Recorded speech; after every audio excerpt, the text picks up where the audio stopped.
Hey guys, welcome to another session of Virtual Global Spine Conference. It's a real honor to host Doctors Majid Khan from Johns Hopkins University and Dr. Nikki Keefe. I've known both of them for quite some time. They're extraordinarily talented, and I'm really looking forward to hearing their talk this evening on some interventional and minimal access options for spinal and extraspinal tumor management. So I'll let you guys take it away from here. And again, thanks so much for being here. Thank you, Mike. Really an honor to talk with you and all the audience, wherever. Good evening, good morning. And so we'll talk about the interventional options that we offer our patients with both spinal and extraspinal tumors. So these are our disclosures. Nikki and me are doing it together, so these are the disclosures. And so we'll talk a little bit about the stats of the spinal metastatic disease, a little bit about the diagnosis, where anatomical imaging stands and what advanced imaging will do. Then what are the treatments available to the patient from an interventional standpoint, and we'll compare those modalities a little bit. We'll show you different types of ablations that we do in the cement augmentation, which has significantly advanced from where it was, say, 10, 12 years ago to where it is now, with all the other little toys that we have to put the cement in the vertebral body, even though if it's completely destroyed. And then we'll review some of our personal cases. So overall, about 1.9 million patients get diagnosed with cancer in the United States, and this is from the American Cancer Society 2023. And about 40% of those patients will die from this diagnosis. Globally, about 10.3 million people were killed in 2021 from cancer, and the number is going up. And this is more than malaria, TB, and HIV combined. So you can see the number of deaths that are related to cancer. It will become the leading cause of death in about next 20 to 30 years, and it already is the leading cause of death in 91 countries worldwide. So it's a big, huge elephant in the room. Patients with stage 4 disease, 70% of those patients will have osseous metastasis, but fortunately, only about 10% of that 70% will have neurological complications or significant pain that warrants treatment from whatever modality is being used to treat. So it's only that 10% group that we actually take care of.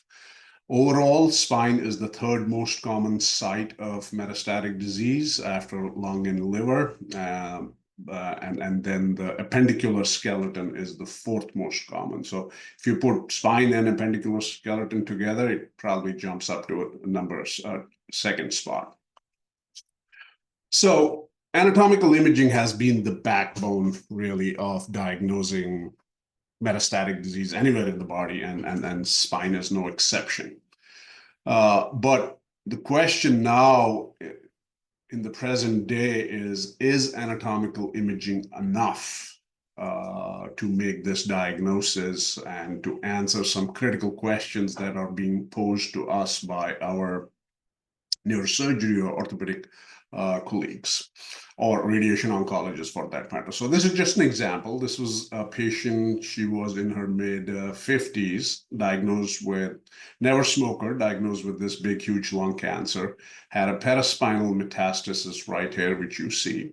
So the patient was treated, the lung cancer was removed, she was given treatment radiation for this paraspinal mass, and she did quite well. So this is the first scan that we obtained on her in about three months. And you can see there's a little bit of a compression of this vertebral body, but nothing bad. Another 6 months, we get this scan. Now she has this compression a bit. This is also showing some changes compared to what it was 6 months ago. But everything is fine. She's having a little bit of back pain, but nothing out of ordinary for such patients. And then at about a year out, she suddenly develops this new onset back pain. And this is the MRI that was obtained, the anatomical MRI. This is non-contrast, this is post-contrast. And these are your STIRs. And the question was asked that, hey, is this a new metastatic disease in this patient who already had a paraspinal met, or is this a delayed complication that is related to the radiation that was given? So just looking at this anatomical imaging, you'll have to be extremely brave or foolish to differentiate between the two based on this subset of imaging. So we did what we normally do in circumstances such as this.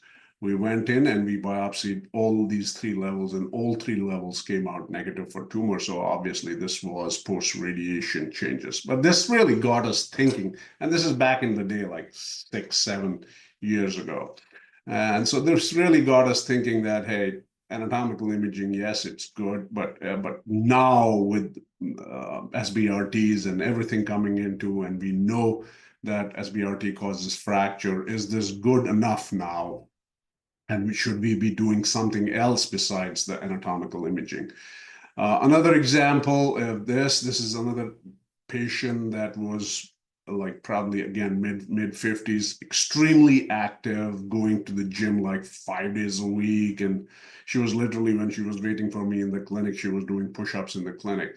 And had a bit of low back pain, and you can see the MRI on here. It's really bright on stir. You can see that it's enhancing like a light bulb. So we were thinking that, hey, is this a plasmacytoma? Is this a hemangioma? Is this a chordoma? We at Hopkins are like really a chordoma magnet. So we got hold of her older CT scans, and you can see over a period of 18 months, she had progressed from a little tiny lytic area to almost complete involvement of the sacrum. So with that differential in mind, we went in and we did a biopsy. Biopsy turned out to be non-diagnostic, blood clot and all that.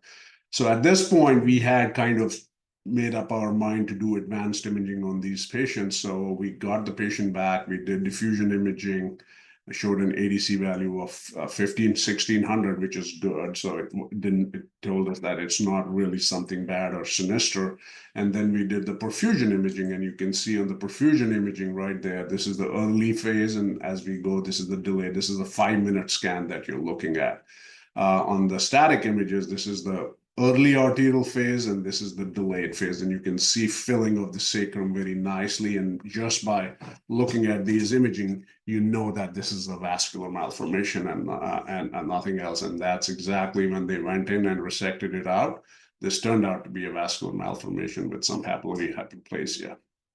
So really, advanced imaging is, I'm not advocating that advanced imaging should be done for every case, but there are certain situations that advanced imaging is extremely helpful and really helps us guide which way we are going to go. It has actually helped me guide biopsy sites especially in the sacrum or the pelvis, when the lesion is really big. On perfusion imaging, we have targeted the areas that are perfusion avid, so that the yield is better for the biopsies. Okay, so once you have made the diagnosis of spinal metastatic disease, what are the treatment options that are available to a patient in the present day? Obviously, you have the chemotherapy, the hormonal therapy that is done for some cancers like prostate and breast and all that. One of the mainstay of treatment for these patients is narcotic analgesia, and we all know that at some point, most of these patients are literally zombied out, and they have seen patients with hyperalgesia developing because they're on so much of narcotic dosage. So, which is also not a good thing for such patients who only have few months, few years to live. Obviously, this is probably the backbone of metastatic spinal disease treatment is radiation therapy. But we know in certain instances, radiotherapy is not completely 100% effective. And it takes time to act, especially if you're treating pain. But it's really good, especially now with the development of the SRS/SBRT of the spine, that it has significantly increased survival and treatment of these lesions. But we also know that SBRT is associated with development of post-SBRT fractures. So one of the first papers that came out from MSK back in the day, they had a 40% incidence of post-SBRT fractures. We published our data about 5 years ago, and our incidence of post-SBRT fracture was about 25%. So now radiation departments all over the country, they have really gone up on the number of days that they treat and decreased the dose. So now the consensus pretty much is 5 days and slightly decreased dose over the period of 5 days. So realistically now, if you ask me what is the incidence of SBRT related fractures, I would say probably about 15 to 18% which is still pretty high. And of course, now surgery is definitely indicated for patients who have an unstable spine, or of course who have a high degree of cord compression. That's the first thing to be done in such patients. So, and this is one of the papers that came out that with SBRT related fractures, you can see there are certain things that you look at, SIN scores. You look at whether it's a mixed versus a lytic. If you have a lytic lesion, that has a higher incidence of post-SBRT fracture, and of course, as I said, it's very dose dependent and number of fractions and dependent. And histology also, lung versus HCC, have a higher incidence.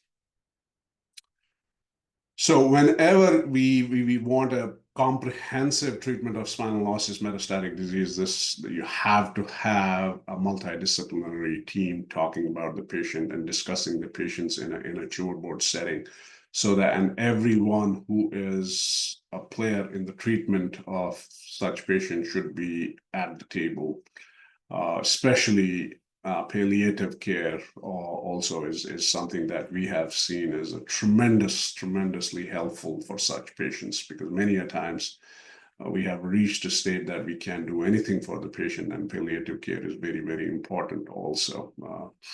But these are the people that sit at our spine tumor board whenever we meet every Wednesday morning, and treatment plans are discussed in the tumor board.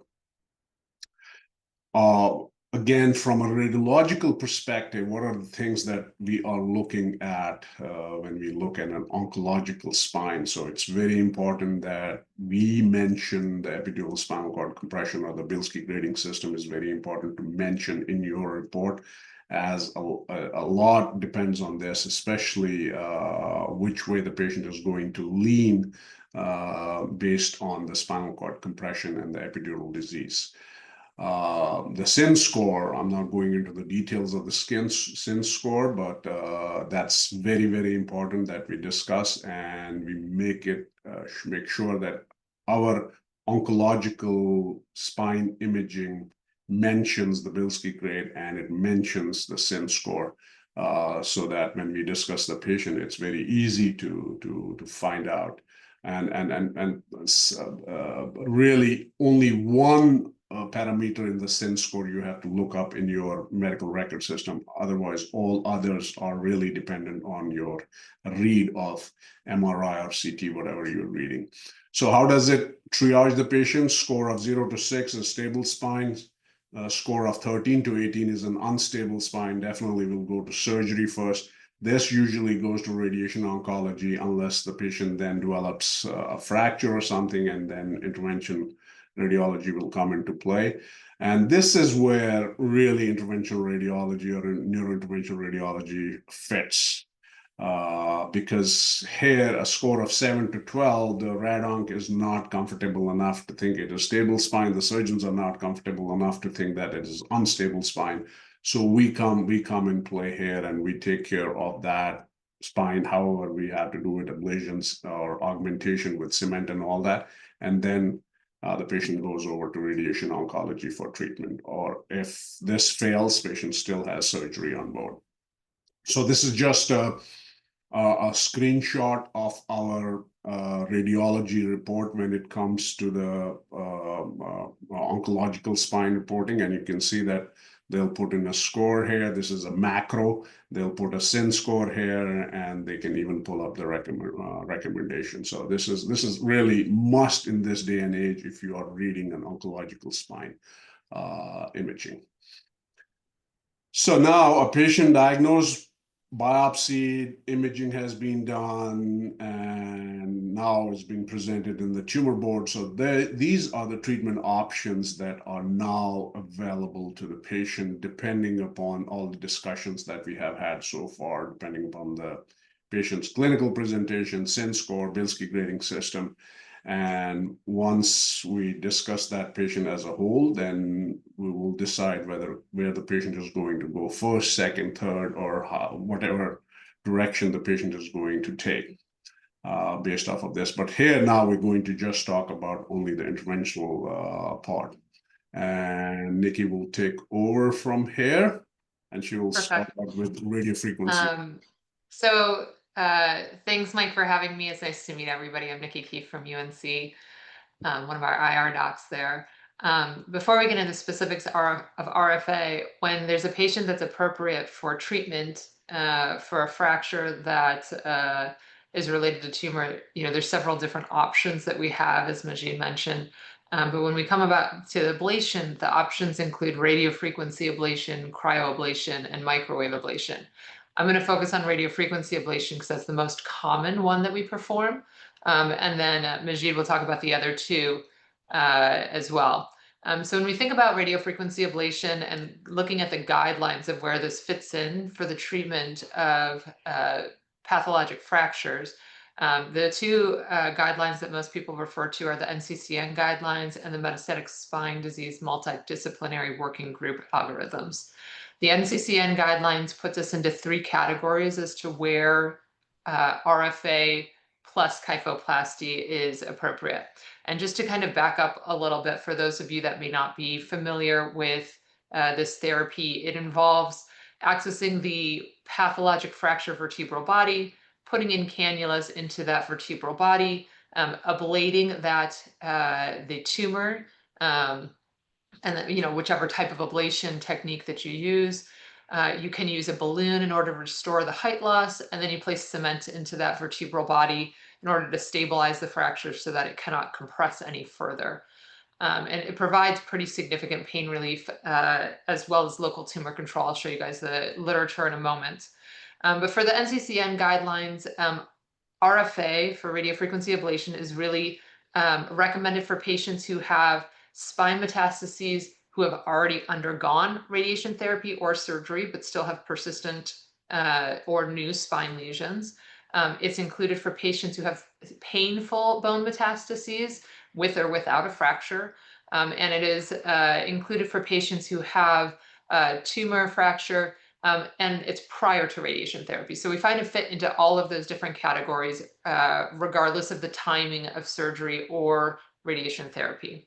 When we look at the other algorithm, the metastatic spine disease algorithm, they're a little bit different in the way that they recommend the use of RFA plus vertebral augmentation as VA, which includes vertebroplasty plus kyphoplasty.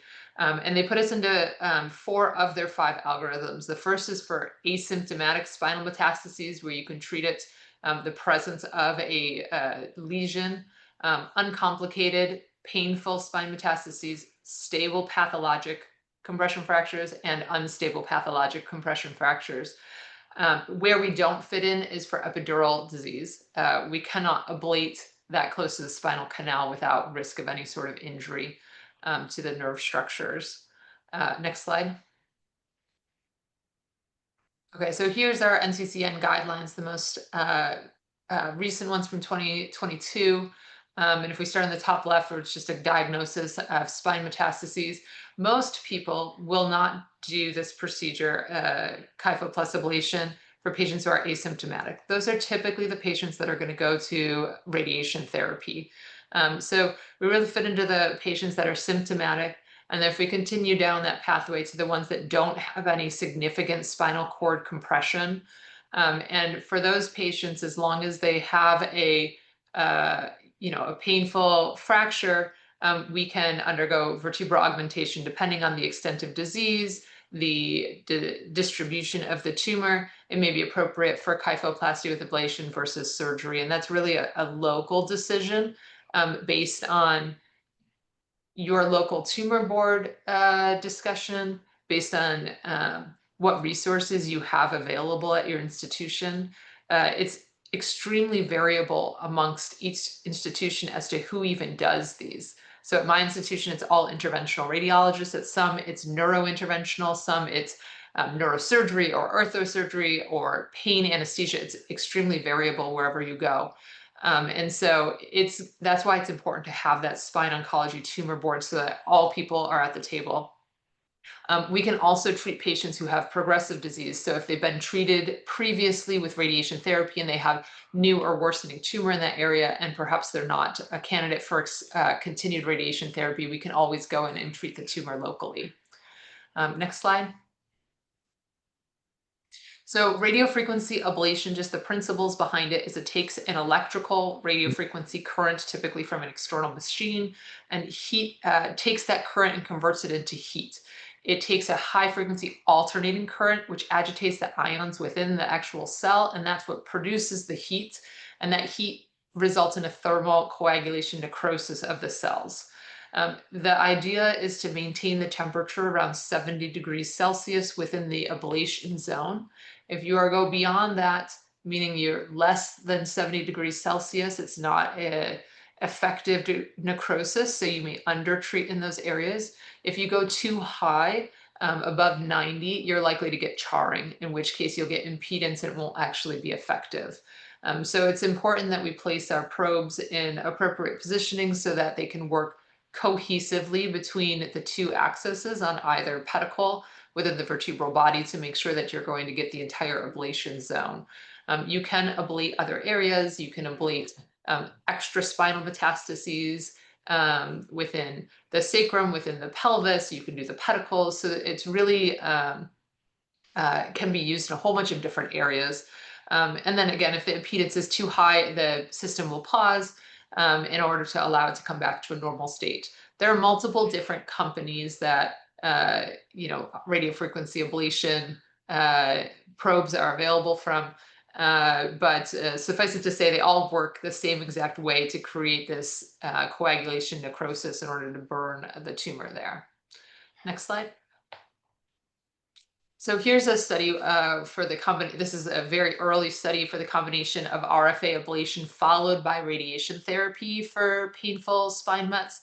And if we look at the image on the chart on the left, you can see in comparison to radiation treatment alone, when we look at radiation treatment plus RFA, fair amount, statistically significant, higher proportion of those patients end up with a complete response, and less of them end up with stable or progression in comparison to radiation therapy. So this is really a great treatment option, particularly when combined with radiation therapy. It's an area of that's undergoing a bunch of studies right now. There's a few clinical trials around the country. Mike, if you didn't know, we are going to be a site for one of them. And so it's definitely an area of interest for a lot of radiologists right now doing these types of procedures and how we can best treat the patients. One of the ideas behind the combined therapy is by performing a kyphoplasty with radiofrequency ablation, we can address the severe pain that the patient has immediately and take care of the bulk of the tumor while allowing radiation therapy to then take care of any tumor that might be missed within the periphery or extending into the epidermal space. Next slide. So this is a great study that came out recently, and it looked at just single arm. It looked at treatment with radiofrequency ablation alone without radiation therapy for the treatment of painful lytic bone metastases. And so it was a total of 263 ablations, and patients experienced significant pain relief as early as 3 days. So you can see that the results of this are much faster when it comes to pain relief than the results that you might get from radiation therapy alone, which can take up to 6 weeks to get significant pain relief from external beam radiation. Nikki, are there limitations for how many levels you can do RFA for? A lot of patients that we see that are not really great surgical candidates, many of them will have, multi-segmental metastatic disease, and I think it's very difficult to pinpoint unless there's a very obvious pathologic fracture, which spinal level is kind of the main source or main pain generator behind a lot of their discomfort. Do you guys have limitations, or can you do three, Yeah, four, that's five a levels great with RFA? question. So the cement that we use is PMMA, which is the same cement that they use for like total knees and total hips and stuff. I typically stop around 4 to 5 levels at a time. If you're thinking from a OBL standpoint, when it's a cost thing, we lose money if we go above 3 levels, because insurance will only cover 2 levels at a time. Regardless, like if I'm putting a patient under general anesthesia in order to treat multiple levels, I'm going to try and get them all done. But I typically max out around 4 to 5 levels at a time, just because of the concern for PMMA toxicity. And then if I need to, I'll bring them back at a later time. I do about 50% of these patients with moderate sedation if I can do just 1 to 2 levels at a time, and the whole case itself takes an hour. So it's a relatively fast procedure to provide, outpatient pain relief like that. That's great. If I can answer, like ours, we go by strictly by the definition of oligometastatic versus diffusely metastatic. Honestly, hospitals have a different definition of this. Some go by 3 as oligometastatic, about 3 is diffuse, and some go by 5. We at Hopkins go at 5. So we do ablate up to at least 4 or 5 levels, but if it's anything more than that, then we do not offer ablation, because that's diffusely metastatic disease, and then ablation doesn't have any function at that point. Yeah, the other part is to factor in the physical exam, where you mentioned it can be challenging to determine which level is the most painful. But if someone's got spine meds all over, but they're more painful in the thoracic, well, that's obviously where I'm going to focus the treatment on. Okay, next slide. So just a few case examples of RFA before we go on to the other modalities. So this is a 82-year-old male with history of gastric cancer. He fell, had 9 out of 10 pain, was unable to really tolerate opioids due to causing delirium. So here's his preoperative image. So on the left, we've got his non-con T1, then we have a stir, his post-con, and then T2 axial. So you can see the degree of compression that it has within the spinal canal. And we were able to get him in relatively acutely. We also performed a bone biopsy because he was about a year out from his original diagnosis, with only 1 other lesion in his spine. So we wanted to make sure that this was truly metastatic disease, and not just a concurrent osteoporotic fracture. So here's look at what the treatment looks like. Just some, images here. On the left is the drill within the vertebral body. You can see that we focus that drill to kind of, if I put both in at the same time, to kind of kiss the spinous process, so that we're really centered in the center of the vertebral body and able to get great filling and great ablation zones. On the right, you can see the balloon partially inflated there, but you can see the change in the superior end plate height between the first image and then the third image. And you can see that we're actually truly able to raise the height of the vertebral body, which comes into play when patients have significant kyphosis related to this, so that we can improve the angulations within their spinal structure, and hopefully prevent that worsening or prevent future other fractures from developing when they put too much pressure on the anterior portion. I don't have the picture here, but we took the biopsy and ablated as well. You can go to the next picture. Slide. So these are his post-operative images. You can see that we've got great filling of the cement. We want it to go from front to back, top to bottom, side to side, and really focus on the anterior to middle third of the vertebral body, because that's the weight-bearing surface. His biopsy did come back positive for gastric cancer. Ablation was performed concurrently due to the concern for it initially. When I saw him in 2 weeks follow-up, his pain was 0 out of 10.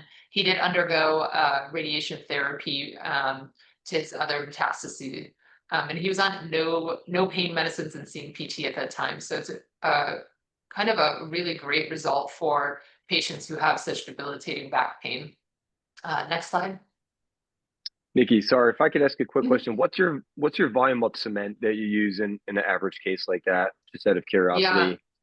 it depends on the level and how big the patient is. So the higher up I go in the thoracic spine, the less cement I'm using, such that if it's like T1, which I have a case of in a second, I'm only using like 1 cc. If I'm down in L5 for a big guy, I may be putting like 8 or 10 cc's, maybe not 10, maybe 8 cc's of cement in there. But you really want to try and fill as much as you can to give that stability within the vertebral body. Majid, I don't know if you have a different answer. No, all pretty much the same. Like you have to treat cancer quite different from osteoporotic compression fractures, so you want to fill it up as much as you can, so that you just pretty much obliterate the cancer as much as you can. Yeah, I'm not sure if particularly. either one of you can answer this question, and a lot of people, my residents, have asked it. I'm actually curious too. What's kind of the pathomechanics as to why injecting cement into either an osteoporotic fracture or pathologic fracture related to cancer? Why is it that it results in such profound pain? Now, Nikki, I actually saw one of the patient that I sent you today in clinic.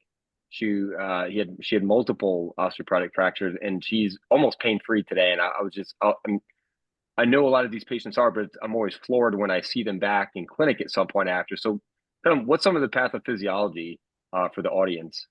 So basically, like when we're talking about osteoporotic compression fractures, remember when you get a fracture of a long bone, you put that bone in a splint and bone doesn't move and heals up nicely, however many weeks it takes. For spinal fractures, we everyone wants to put the patient in these big braces, and we all know how uncomfortable some of these braces can be. But you have to remember that at the fracture level, at the cortical level, there is micro motion happening every time. Patient has to get out of bed, patient has to go to the bathroom, patient has to do something. So the micro motion always happens at the cortical level, and that's what causes the pain because the nerve endings are right there.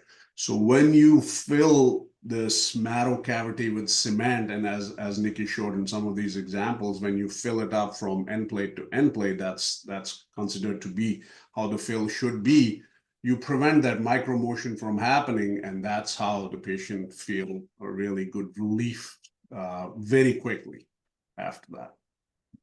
Yeah, I mean, if you think about it, when you're talking about the long bones and you put them in a cast, well, you're not using that limb.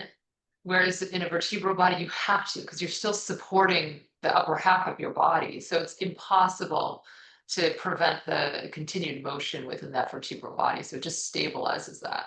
And that's also one of the reasons now the new papers that are coming out about vertebral augmentation, even like in the osteoporotic world, they're shying away from initially when like 8-9 years ago, the whole concept was wait 8-9 weeks, 10 weeks, and then get them in. But now, with the patients having so much pain, bedridden, 80-year-old, 85-year-old, you want them to get back on their feet as fast as they can. So the earlier we do it, the better it is for pain relief. Yeah, Right. and some papers actually show that if we treat it within the first 7 weeks, we get the best outcomes. And they talk about this like downward spiral where once patients immobilize and they're bedridden or they're on all these narcotics, that they're at increased risk for bed sores and pneumonia and delirium. And it actually, for osteoporotic, there's a statistically increased risk of death, of like increased mortality rate for patients who are not treated compared to those who are treated with kyphoplasty. So it's shocking how good the data is in support of kyphoplasty. It's a landmark paper that came out about 3 years ago. Numbers needed to treat based off of vertebroplasty and kyphoplasty. 15 you save one life. 15, 1-5. Yeah, those are impressive statistics. Before you guys proceed, I've got one more question from the audience here. There's a question from Musa Mufti asking, do you have any issues with ablation reimbursement in cases when patients who have a history of cancer develop a spontaneous compression fracture, but don't have a clear pre-procedural metastatic lesion? I've never had issues. Sometimes I do have to, provide, you have to provide the pain score to insurance, like out of 10. You have to make sure you have cross-sectional imaging, which I wouldn't do it without that anyways. But I've never really had an issue with insurance. Yeah, as long as Okay. you have cancer diagnosis and you have a fracture, you can put it as a presumed pathological fracture. Single level, you can definitely ablate it, and we have never had any issues with that. But if you don't have that cancer diagnosis, that becomes an issue then. To another example, this is a 49-year-old with metastatic spindle cell carcinoma. He's admitted with respiratory failure, secondary pneumonia. If you look at his X-ray on the left, as well as his CT, you can see that he's got this huge endobronchial lesion, which caused complete collapse of his lung. They felt as though there were two contributing components, obviously this, but also the fact that he has a T6 fracture that contributed to his inability to take deep inspirations at all, because he was splinting when he was trying to breathe. IP bronched him and opened it up as best you can see on that right chest X-ray, but he was still having such difficulty with breathing, and with 10 out of 10 pain in his back. So after they bronched him and we got a little bit better pulmonary volume, then we brought him back for a Keefe. So you can see here his imaging on the left is a non-con CT, and you can see how collapsed that vertebral body is, with loss of the cortex on the posterior wall. The non-con, the STIR, and then the T1 post imaging. What really matters to me is preservation of the posterior longitudinal ligament, because that's what's going to protect you from any cement going posteriorly. I don't love cortex not being there because it makes it a little bit more challenging. The cortex, particularly with radiofrequency ablation, acts as a sink. So the radiofrequency ablation will not really go past an intact cortex, whereas it's a little bit different for cryo. So the lack of that just means that I'm going to put my ablation probe slightly more anterior so that I do not risk injury to any of the spinal cord. But it doesn't mean that I can't perform the procedure. So we, next slide, move forward with kyphoplasty with ablation for this patient. And you can see, just in order to get good angulation in the center, just given his anatomy, we had to go a little bit more cranial on one, a little bit flatter on the other. In the center is the ablation probes, which I didn't show in the first patient, but that's what they look like. And in here, on the right image, you can see that they're coursing towards the center. He had a current TVAR or TAVR, so you can see his stent there. Next slide. So here's his postoperative imaging. You can see good filling of the cement from left to right, top to bottom, front to back throughout the vertebral body there. And within 2 weeks, because I typically see my patients a 2-week follow-up, his pain is down to 1, with no pain medications related to his back. Of course, all of these patients are on pain medicines for all of their other issues. And he also had a concurrent hip fracture, but from his back, he had minimal pain remaining, and he underwent radiation therapy, and he was back to moving at his baseline. So again, another good result where we can really treat any level that we need to. Next slide. So this is another patient. I think that's my last one. 41-year-old female with metastatic breast cancer. This is obviously diffusely metastatic within her entire spine. She had a PSIF within the mid to lower thoracic spine a week prior, but everything is just collapsed within her vertebral body. She is immobilized from the pain. She's got fractures within the cervical spine all the way down to the lumbar. Pain is 10 out of 10, and she's an inpatient on Dilaudid PCA, pretty much a Dilaudid drip, just based on the severity of her pain. Kyphoplasty is absolutely contraindicated for cervical spine lesions. Some people will still perform it. It's not my cup of tea, just given the risks associated with it. So I stop at T1. But we can go to the next slide for this one. Just for the record, I didn't do that surgery, Nikki, just for the record. No, that was one of our orthopedic surgeons. I did not do a corpectomy for a patient with multisegmental metastatic disease. Yeah. So this just shows a different technique that we can use. Most of it, we just use fluoro guided in order to get to T1, because the shoulders and clavicles and ribs are all there. It can be very challenging to visualize. So I used a combination of CT and something called iGuide, which means that on the fluoro table, we do a CT on the table while the patient's asleep so that they're not mobilized. Under CT, I can map a trajectory into that vertebral body. And you can see on the image on the left, after I put my cannula in, I redid the CT so that you can see it's nice central in the vertebral body. That then, my mapped trajectory then lines up with our fluoro table in order to help guide my needle in. And so you can see the image where it's perpendicular, and so it tells me the depth. And then, if we go the opposite obliquity, it's en face, and I just follow down the track essentially to get into the center of the vertebral body. I bladed the lesion there and then placed cement. The vertebral body there is so squished that a little bit of the cement on that type right image you can see goes into the interdisc space within the disc, but the majority of it fits into the vertebral body there. Next slide. And as you asked earlier, for T1 lesion, I'm only putting in like 1 cc, half cc of cement. So I went down to T12 and L1 for other areas that were the most painful and kind of at a joint space for her. And so I treated both of these lesions. Oh, the slides are out of order, sorry. The cement should obviously be on the right. The center lesion, you can see that there's a little bit different catheter within that T12 vertebral body.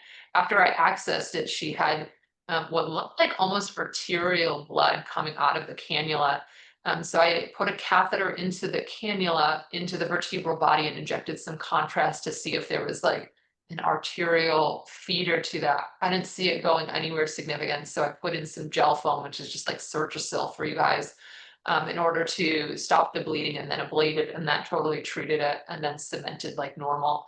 But that's someone that when I cement, I'm going to be a lot more judicious to make sure that it's not going to go into any other venous structures.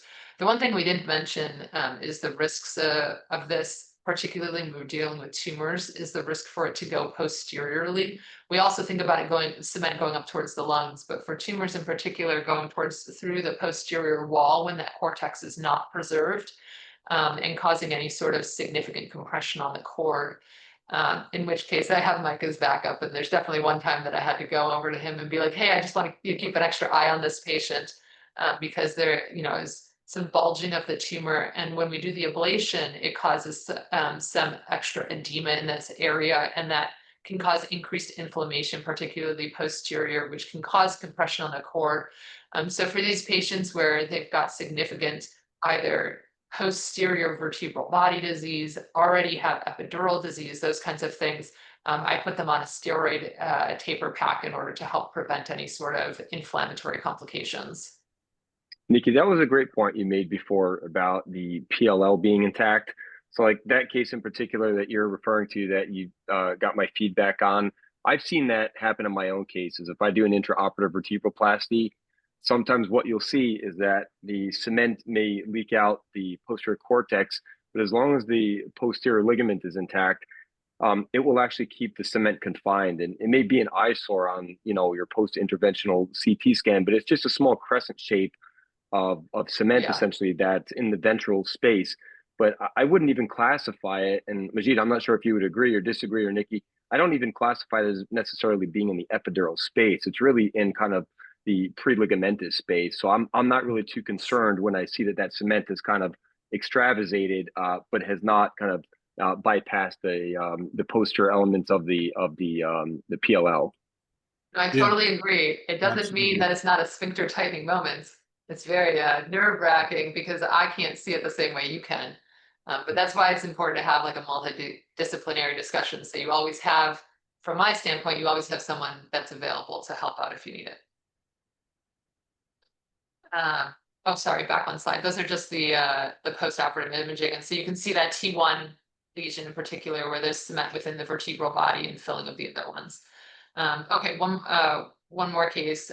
This is just to show kind of outside of the thoracolumbar spine. Here's a patient with colon cancer, mets to L5, S1, and S2, and then extending into the sacral ala bilaterally. He was a non-surgical candidate and had already undergone extensive radiation therapy, limiting any other options for him. His pain was immense and he was unable to sit down. He couldn't take opioids. He couldn't sit in a car. He really very limited functionality. So here's his imaging, and you can see the tumor within L5, S1, and S2, and then extending out into the ala there.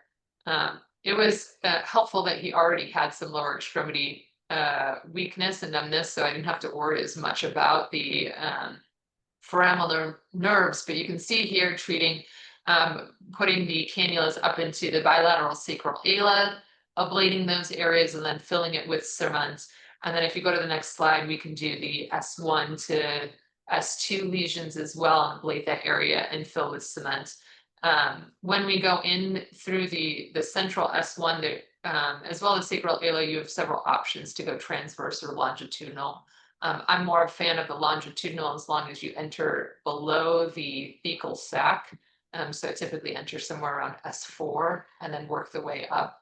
And then ablate and treat that same exact way. With that, I'll pass it over to Majid to finish out. Thanks, Nikki. That was, oh, this is your final picture. Oh, follow-up pictures. Yep. Yep. Okay, so she talked about radiofrequency ablation in detail. So we'll talk about the other modalities that are also available that we use. So one of the oldest ablation modality that was used was cryoablation. So the ice-based system is really good for blastic metastasis. As Nikki said, when you have a good bit of sclerotic bone, bone impedance just shuts off the RFA machine at times, and you just have to, it's like a stutter. You just ablate, it stops, then you wait a little bit, start it again. So the bone impedance is a big factor for RFA. So that is not something that with ice you can do it, and it's one of the modality that I use if it's a prostate. This is what I will use, but I'm using microwave also. We will talk about that a lot. Posterior element lesions, where, as you can see in this example, that is involving the posterior elements here. The good thing is that you want to see your ice ball, so you know exactly what is. With heat-based system, till we get some thermal imaging techniques, we are not seeing our heat-based ablation, so we can only see them when we get our post-op MRI at about 8 to 10 weeks. But with the ice-based system, you see it as you're doing it, and you can see the response, very beautiful response, that there's absolutely no PET avidity after this. I really prefer it for paraspinal masses. When I do those ablations, I always use cryo over any of the heat ablation system.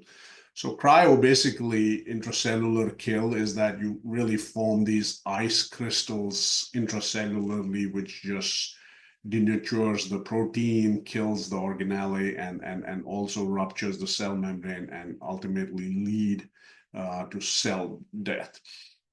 One of the downsides for cryo is that it takes a longer time. So you have a freeze, a thaw, another freeze, and another thaw. So the procedure time is significantly increased with cryo compared to a heat-based system. So that's why it's really not used as much as it used to be used. And of course, the heat-based systems have now evolved quite a bit also. So that's another factor.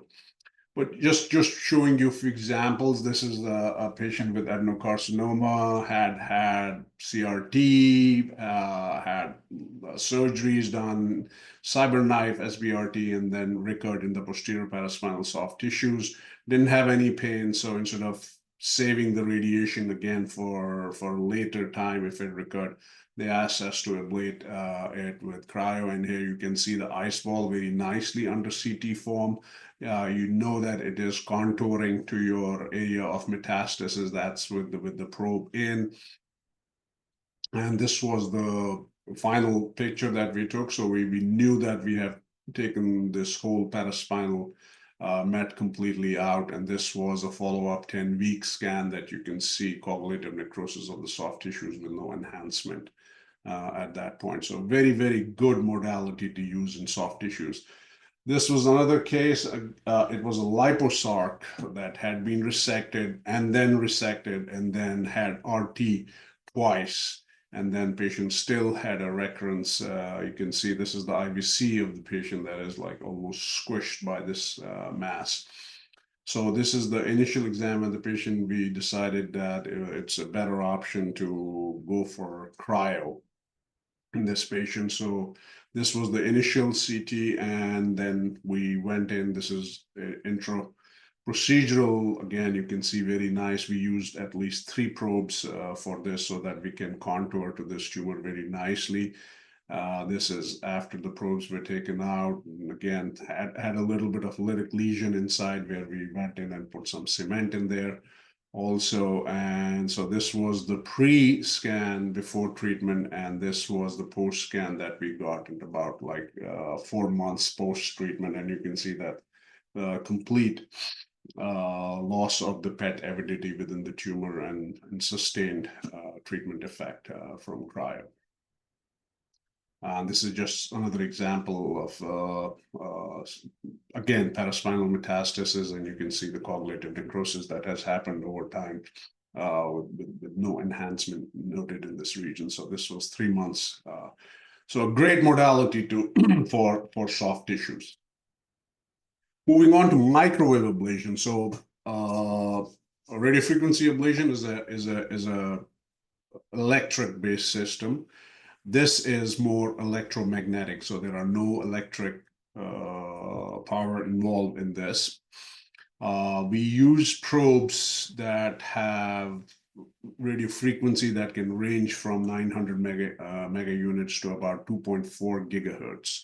Most of these probes that are such high frequencies are used for lung and liver. And the reason for that is that if you go few millimeter or even a centimeter beyond your edges, it doesn't really matter in lung or liver. But in spine, you really can't afford that, especially if you have your posterior cortex that has been breached. So in spine, we prefer to use lower frequency probes, and there are multiple companies out there now that offer microwave ablation, and there's a much better control of the heat with a lower frequency probe. So basically how it works is that it flips the hydrogen atom of the water molecule about 2 to 5 billion times per second, and that results in production of frictional heat, and that frictional heat is used to cause a coagulative necrosis and cell death in such patients. So why do I use microwave sometimes over radiofrequency ablation? So if I'm doing pelvic masses, extraspinal masses, really high temperature, it goes from like 0 to 90 in a matter of like minutes, compared to RFA in a mixed density metastasis or a sclerotic met. It may take at least 4 or 5 minutes to reach your goal temperature, whatever you have fixed that. Larger tumor ablation volumes, so the probe that we use can give me 5 by 6 centimeter ablations that we use for pelvic. So that translates into faster ablation time, so less room time for these patients. You can obviously use multiple applicators, just like you can use RFA has more effect if you are burning close to a bigger vessel like an aorta. There's a heat sink effect where the flowing blood will take away some of the heat that needs to be retained within the tumor. It can flow off with that blood. Microwave has less of a heat sink effect.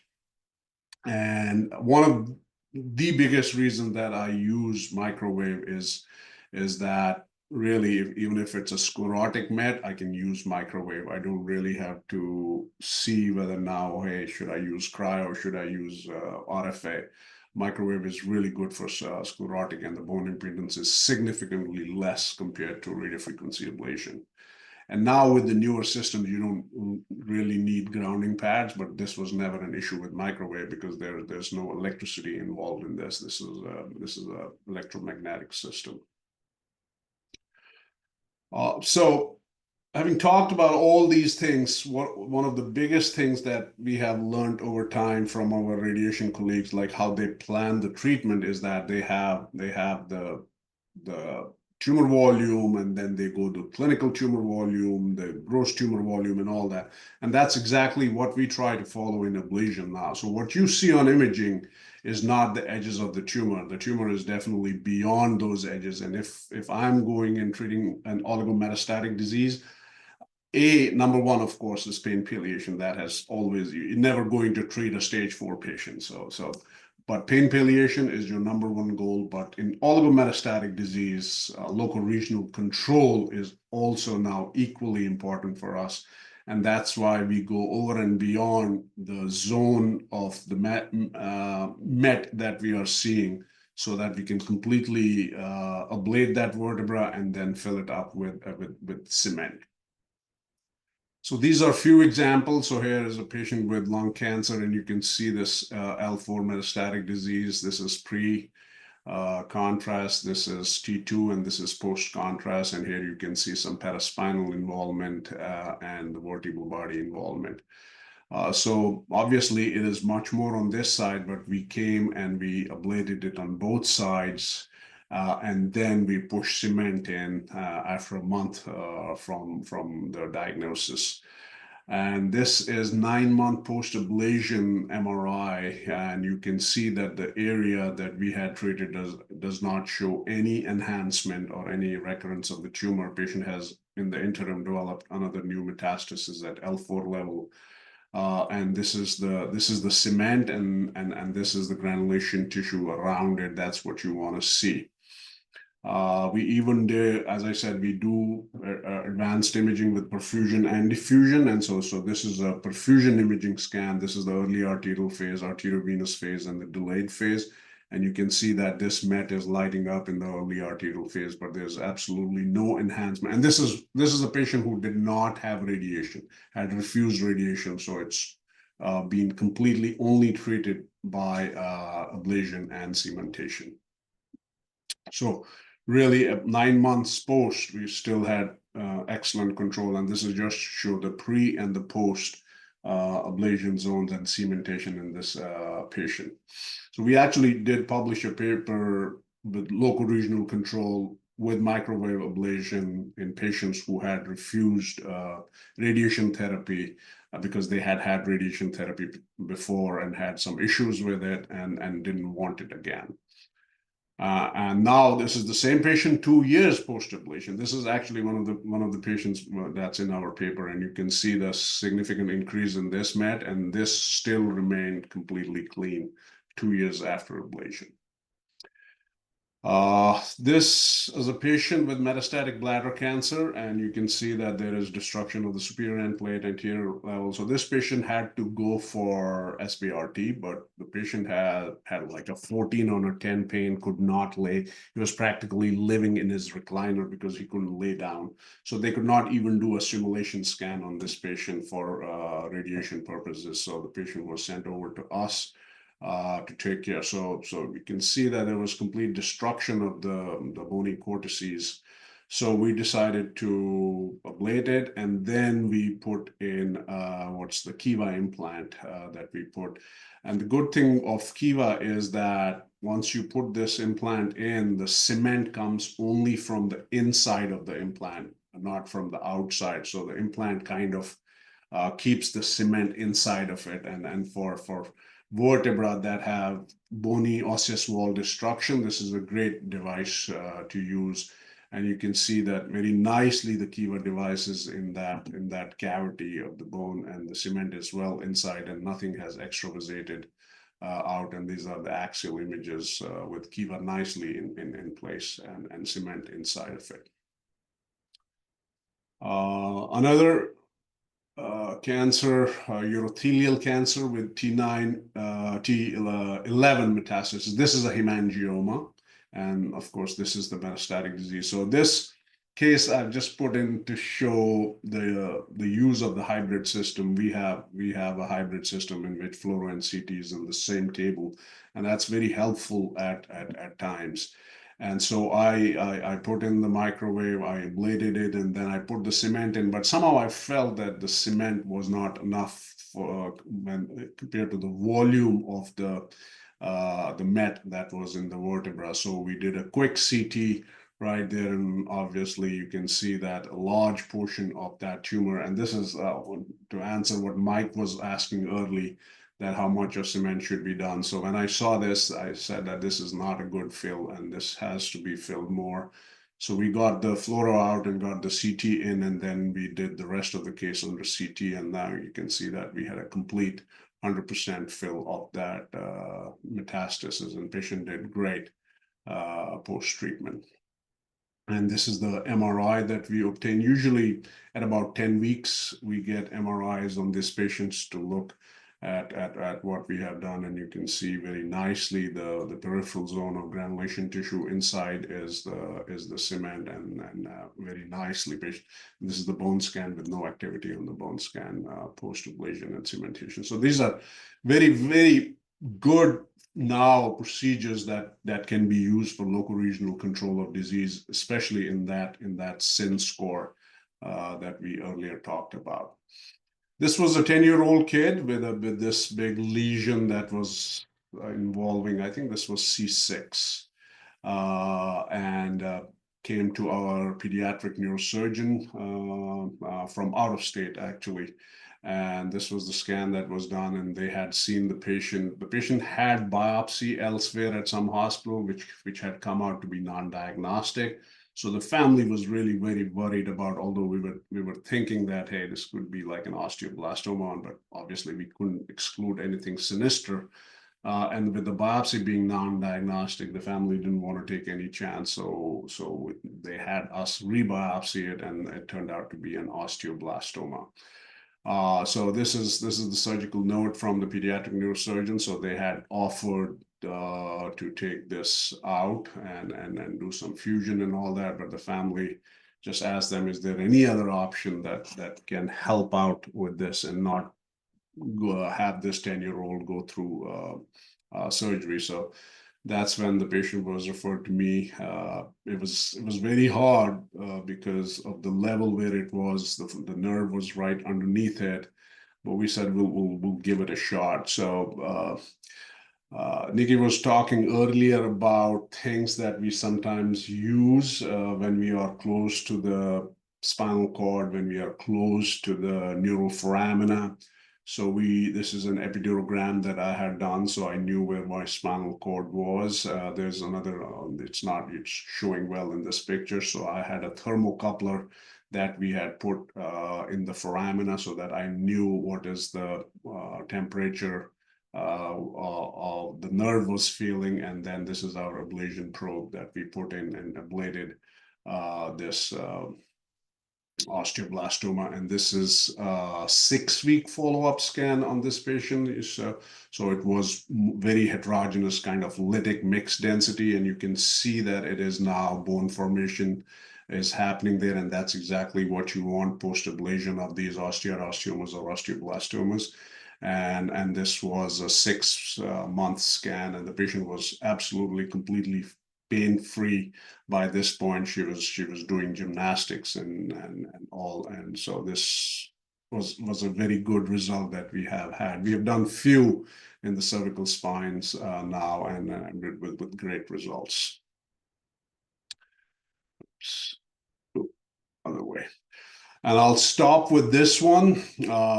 This was a young 20-something-year-old that also had come from out of state with a large mass with literally no acetabulum, and you can see the femur head right there.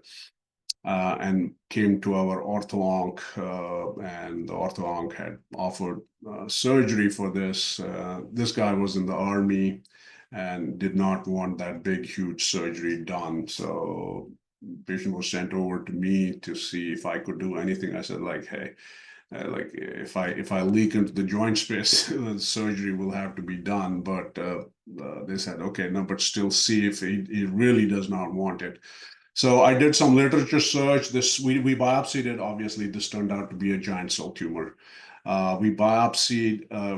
I did some literature search, and I saw that if you mix Zometa with the bone cement, two papers had come out of Korea, and these were like lab papers in the lab. They had used petri dishes and all that. And if you mixed cement with Zometa, the cement still oozes out Zometa up to about 15, 16 days. So I said, probably that's a good thing. So I went in, I just ablated it just to stir up the things, and I put about 4 cc's of Zometa into this lesion, and then told the patient, we'll see you in about a month. And this is the follow-up CT we had in a month, and you can see that there is some calcification that is happening around that. So we didn't do anything at this time. We saw him back in a month, and you can see more of calcium had formed by that time, and by this time I was more confident that I can probably go in and treat it now. So we treated this guy for in about 3 sittings that we did Zometa with cement.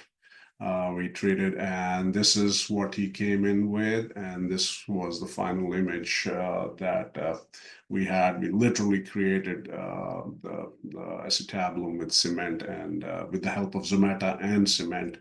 As I said, 3 or 4 sittings we had to do, and he's enrolled back. He's actually now in Air Force, and he's doing great. So this just to see that these modalities really work. But again, you have to have a good selection of the patient, and that's only possible if you have a multidisciplinary tumor board conference where these patients are discussed. All the modalities of treatment are discussed, and the best possible modality is picked up. And besides that, if plan A fails, plan B, plan C are always put in place so that everybody knows that if this fails, what we have to do next. That's how it should be. And I think we are done. Thank you very much for your patience. I know we are a few minutes over time, but thank you very much for sticking around. Any questions? Thank you so much, everyone. Hey guys, that was absolutely fantastic. I really learned a lot from that. Very, very eye-opening presentation that you both gave, and obviously are both masters at this. I know we're a bit over time, but I do have one question for both of you related to primary bone tumor. So Majid, you showed some of the more benign variants, giant cell tumors, things like that, osteoblastomas. What about entities such as chordomas, chondrosarcs? If you have maybe, let's say, an L3 or L4 chordoma that's predominantly confined to the vertebral body, do you see any interplay with cryoablation or microwave therapy, RFA, for the more malignant primary bone tumors?